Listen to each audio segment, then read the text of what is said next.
মৰমৰ ছাত্ৰ-ছাত্ৰীসকল, আজি মই তোমালোকক গণিতৰ বাকী থকা অংককেইটা শিকাবলৈ লৈছোঁ। আজি মই তোমালোকক শিকাম কথাৰ প্ৰশ্নৰ এইকেইটা।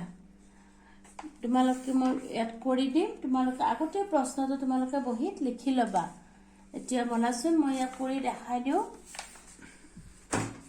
ইয়াতে কি আছে চোৱা, শেৱালিৰ হাতত 7 পাহ ফুল আৰু ৰূপালীৰ হাতত 6 পাহ ফুল আছে। দুয়োৰে হাতত মুঠতে কিমান পাহ ফুল আছে? আমাক ইয়াত দিছে চোৱা, শেৱালিৰ হাতত ফুল কিমান আছে? 7 পাহ ফুল আছে। আৰু ৰূপালীৰ হাতত কিমান ফুল আছে? 6 পাহ। এতিয়া আমাক কি কৰিব দিছে? ৰূপালী আৰু শেৱালিৰ হাতত কেইপাহ ফুল আছে আমাক ইয়াত ওলাব দিছে। আমি ইয়াৰ কাৰণে কি কৰিব লাগিব? যোগ কৰিব লাগিব। কিন্তু তাৰ আগতে আমি অংকটো পাতিব লাগিব। এনেই যোগ কৰিলে নহব। আমি কেনেকৈ কৰিম? প্ৰথমতে লিখি ল'ম। আমি শেৱালিৰ হাতত আমি এনেকৈ লিখিব লাগিব। শেৱালি, তোমালোকে সৰুকৈও লিখিব পৰা আখৰটো। শেৱালিৰ হাতত ফুল আছে, এনেকৈ লিখি ল'বা আগতে। আৰু ধুনীয়াকৈ সমান চিন দিবা। কিমান পাহ ফুল আছে? 7 পাহ ফুল আছে। 7 পাহ। তাৰপিছত এতিয়া আমি লিখি ল'ম ৰূপালীৰ হাতত। এতিয়া আমি চাম ৰূপালী আছে। ৰূপালীৰ হাতত আমি লিখাটো একেই লিখিম। ৰূপালীৰ হাতত ফুল আছে। এতিয়া তোমালোকে চোৱাচোন, ৰূপালীৰ হাতত কিমান পাহ ফুল আছে? এটা কথা মনত ৰাখিবা, আমি শেৱালিৰ হাতত ফুল আছে 7 পাহ। আগতে তোমালোকে প্ৰশ্নটো লিখি ল'বা দেই, বহি ধুনীয়াকৈ লিখি ল'বা। এতিয়া চোৱা, আমি অংকটো এনেকৈ কৰিব লৈছোঁ। শেৱালিৰ হাতত ফুল আছে 7 পাহ। ৰূপালীৰ হাতত ফুল আছে কিমান পাহ আছে? 6 পাহ। 6। এতিয়া চোৱা, আমি সমান চিনৰ তলত এইটো সমান চিন দিছোঁ। তোমালোকৰ বহি তেনেকৈ লিখিবা। এতিয়া 6 আছে, 6টো ক'ত লিখিম? হাতৰ তলতে লিখিম দেই 6টো। একেবাৰে তোমালোকে ইফাল সিফাল নালিখিবা, হাতৰ তলতে লিখিবা। পাহটো লিখিবা। এতিয়া আমাক কৈছে দুয়োৰে হাতত মুঠতে কিমান পাহ ফুল আছে? এতিয়া আমি এইটো অংক যোগ কৰিব লাগিব। এতিয়া আমি ধুনীয়াকৈ আস্তানি দিম। এতিয়া আস্তানি আমি এইটো কিমান ফুল আছে আমি যোগ কৰি দিম। এতিয়া আমি লিখিম দুয়োৰে হাতত, তোমালোকে লিখিব লাগিব দেই এনেকৈ। দুয়োৰে হাতত ফুল আছে,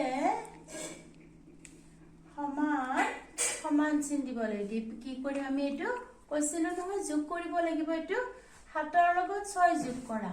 তোমালোকে নেওতাখন মুখস্থ কৰিব লাগিব, তেতিয়াহে পাৰিবা। আমি নেওতা মুখস্থ কৰিও কৰিব পাৰো। 7 একে 8, 7ৰ লগত 6 যোগ কৰা। 7ৰ লগত মাতা।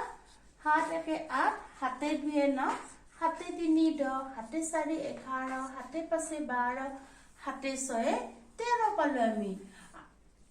13। কিন্তু তোমালোকে এনেকৈও কৰিব পাৰা। আস্তানি 7 আছে, 7ডাল আস্তানি লো। 2 3 4 5 6 7।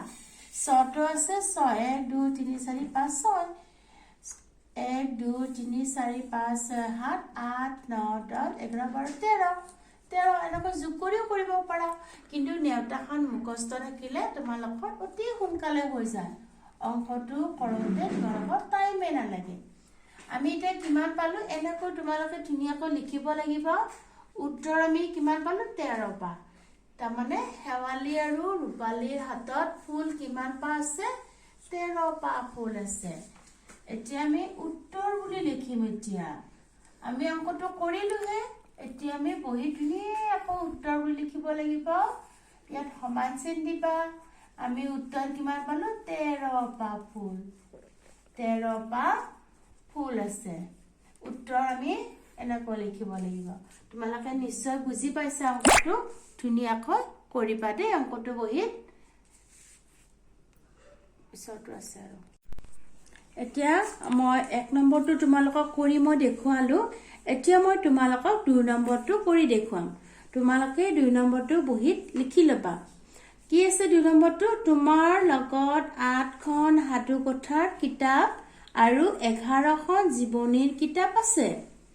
তোমাৰ হাতত মুঠতে কেইখন কিতাপ আছে এতিয়া আমাক দিছে চাবা ইয়াত দিছে তোমাৰ লগত 8খন সাধু কথাৰ কিতাপ মই ইয়াতে এনেকৈ বহি এনেকৈ যেনেকৈ লিখি লৈছো তোমালোকৰ অংকটো আগতে লিখি লবা তোমাৰ হাতত কিমানখন কিতাপ আছে সাধু কথাৰ কিতাপ আছে 8খন আৰু 11খন তোমাৰ জীৱনীৰ কিতাপ আছে এতিয়া তোমাৰ হাতত মুঠ কিতাপ কেইখন আছে সাধু কথাৰ কিতাপ আৰু জীৱনীৰ কিতাপ লগাই তোমাৰ হাতত কিমানখন কিতাপ আছে এটো আমাক সুধিছে এতিয়া আমি লিখিব লাগিব সাধু কথাৰ কিতাপ আমি লিখিম ইয়াতে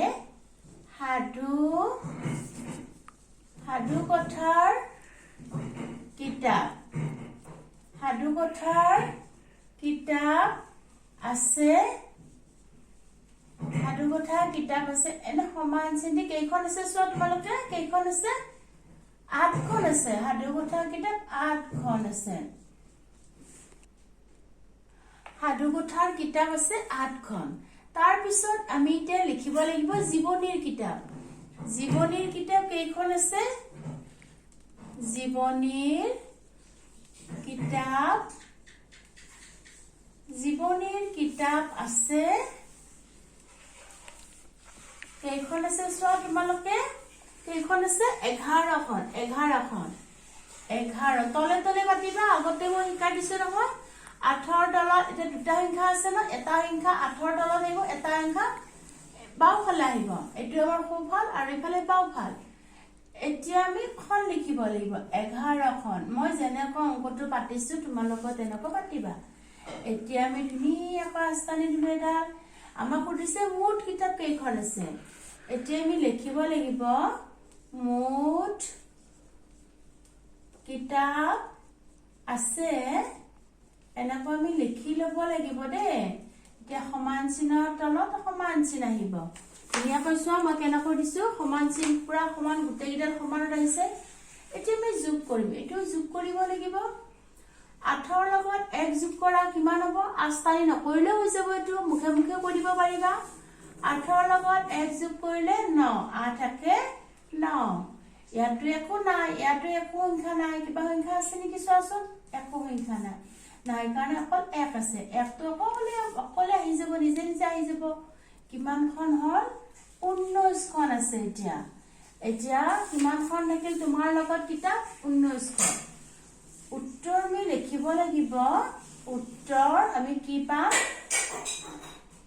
উত্তৰ 19খন তোমালোকে বুজি পাইছা নিশ্চয় এনেকৈ তোমালোকে ধুনীয়াকৈ বহিত লিখি লবা আজিলে হ'ব এইকেইটা কৰি লোৱা